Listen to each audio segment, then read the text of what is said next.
Hey babes, welcome back to my channel. Today we're going to be talking about some tips and tricks to help you become a doctor or a PA.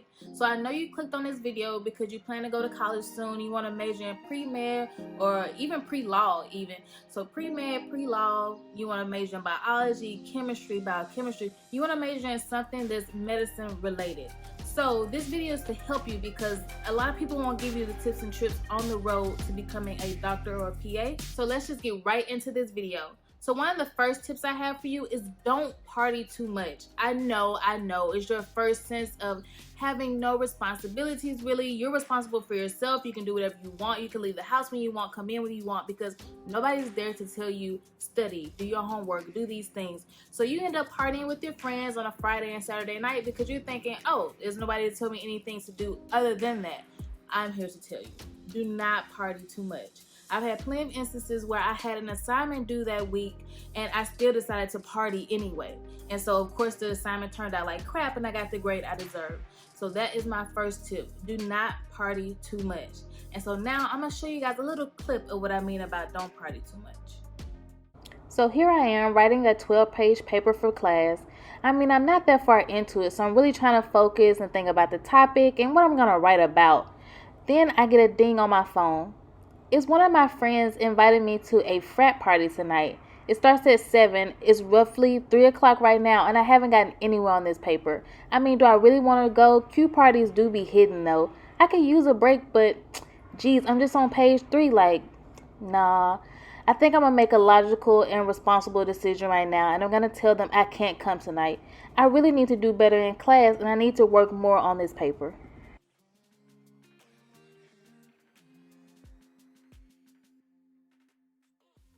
And then the second tip I have for you is don't hesitate to ask for help. So I know sometimes coming from high school, we were probably like some of the smartest kids in the class. So we never studied for tests. We never studied for exams, for quizzes. We didn't study. And so now you're majoring in pre-medicine in college, and you're also in a room with people who didn't study for class because no one majors in this and think, okay, I'm not adequate.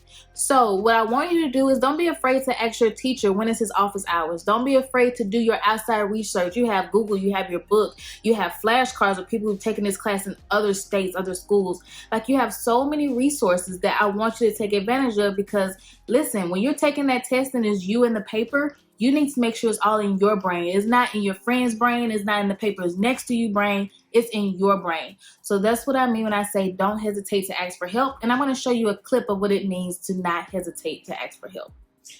Miss Ray, I have a question. You in the back. So what are the smallest units of the cell again? It goes atoms, cells, organs, organ systems, and organisms. Thank you for that question. One of my next tips for you is don't compare your study habits to others. So in my master's program right now, I'm actually learning how people learn, like the different visual, auditory, reading, learning skills. So everyone falls into a different category. So just because your friend is able to see the teacher write on the board one time and regurgitate it for a test does not mean that that's going to work for you. So I suggest you form a study habit that works for you. So with me, for instance, I can listen to lectures well, I can rewrite notes a lot, or I can literally pretend like I'm lecturing and teach it to myself. That's my best method. So I really try to learn something and then like quiz myself as if I'm the teacher. So that helps me retain a lot of information. So for you, I don't want you to compare your study habits to others. So now I'm going to show you a clip of what it looks like to compare your study habits to others. Oh my God, not another bad grade. Looks like Janae got an A, Taylor got a B, and I'm over here with a freaking F. That's what I get for trying to do everything my friends do. Back to square one. So now that I've told you 3 don'ts, I'm going to tell you 3 do's. And the first do that I want you to do is form a study group. So in these courses, even in college in general, you make friends with people for a semester or for a quarter, and they should help you out in that semester or quarter. So you want to form a study group with people who are like-minded like yourself, maybe have the same major, maybe not, maybe have a variation of your major, but you want to form an alliance with them. You want to study because these type of people will help you get through college.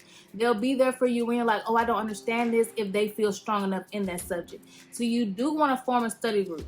Now, I'm not going to act these things out because it's kind of hard for me to show you how to form a study group, but it's a skill you definitely want to practice. You want to meet someone in class, you want to start a friendship, and you want to bounce ideas off of each other and understand the material for yourselves.